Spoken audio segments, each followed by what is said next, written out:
The tension between executive pressure and central bank autonomy has reached boiling point. When presidents clash with Federal Reserve chairs over monetary policy, it reveals fundamental disagreements about economic strategy and institutional independence.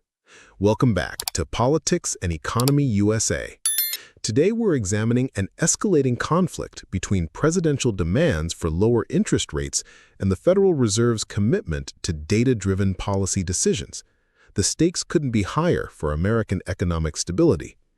Let's start with the historical context that makes this current dispute particularly ironic. Accordingly, it is my pleasure and my honor to announce my nomination of Jerome Powell to be the next chairman of the Federal Reserve. That appointment decision has clearly become a source of regret, as evidenced by more recent statements about the Federal Reserve leadership. I was surprised he was appointed. I was surprised, frankly, that Biden put him in and extended him. This contradiction highlights how political perspectives on Federal Reserve appointments can shift dramatically based on policy outcomes.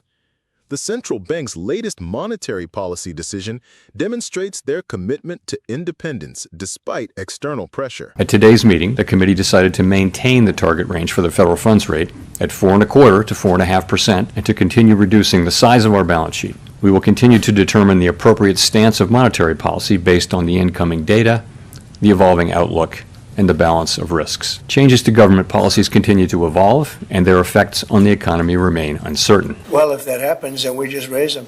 What you do is you lower them, and let's see if there's inflation. Right now, there's no inflation. Everybody thought there would be. All we have is billions of dollars of cash pouring into our country. Higher tariffs have begun to show through more clearly to prices of some goods, but their overall effects on economic activity and inflation remain to be seen. So if that happens, what you do is you raise your rates, and you do what you have to do to stop inflation. But we're keeping the rates high, and it's hurting people from buying houses. It is also possible that the inflationary effects could instead be more persistent, and that is a risk to be assessed and managed. The Federal Reserve's measured approach contrasts sharply with demands for more aggressive rate cuts.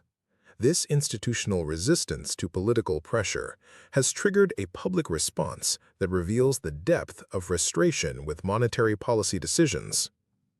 Too angry, too stupid, and too political. Trump flips out an early morning blow-up. President Donald Trump went after Federal Reserve Chair Jerome Powell early Thursday in yet another rant over his continued refusal to drop interest rates, calling him a total loser and blaming him for costing our country trillions of dollars. Jerome Powell done it again, Trump wrote in a post on his social media platform, Truth Social. He is too late, and actually too angry, too stupid, and too political to have the job of Fed chair. He is costing our country trillions in addition to one of the most incompetent or corrupt renovations of buildings in the history of construction. Put another way, too late is a total loser, and our country is paying the price. Trump has long called for Powell to lower interest rates, which currently sit at around 4.33%, and has floated the idea of replacing him in his spot leading the Federal Reserve.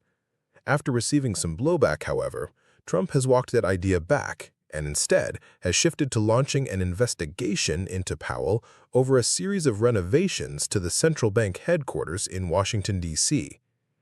Trump has also labeled Powell as a partisan actor, pointing to the interest rate cuts he and the Federal Reserve implemented under former President Joe Biden.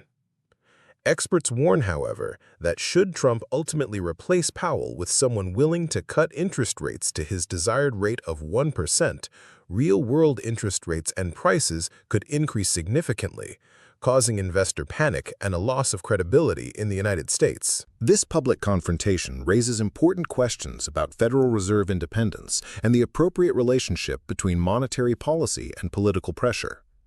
The desire for 1% interest rates reflects a particular economic philosophy that prioritizes cheap money and asset price inflation.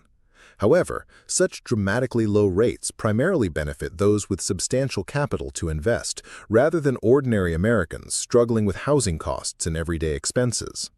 The Federal Reserve's current approach appears designed to balance multiple economic factors rather than serve any single constituency. The housing market situation illustrates this complexity perfectly. While lower rates might stimulate some economic activity, they could also fuel asset bubbles that make homeownership even less accessible for average Americans.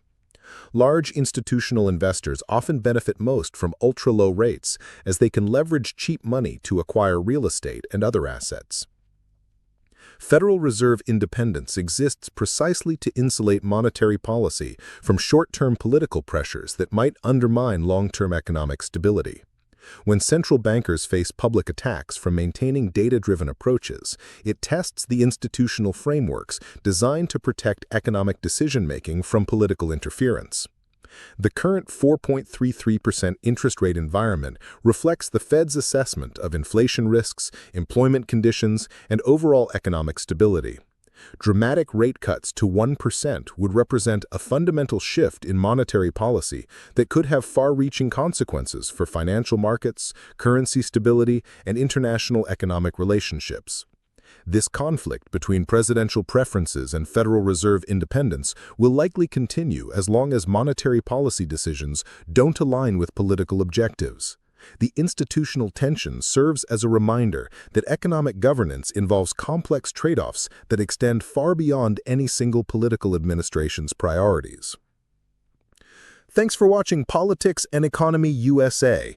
This Federal Reserve independence debate affects every American's financial future. If you found this analysis valuable, subscribe and hit that notification bell to stay updated on monetary policy developments. What's your take on the appropriate balance between political input and Fed independence? Share your thoughts in the comments. Economic policy discussions help us all understand these complex issues better. See you next time.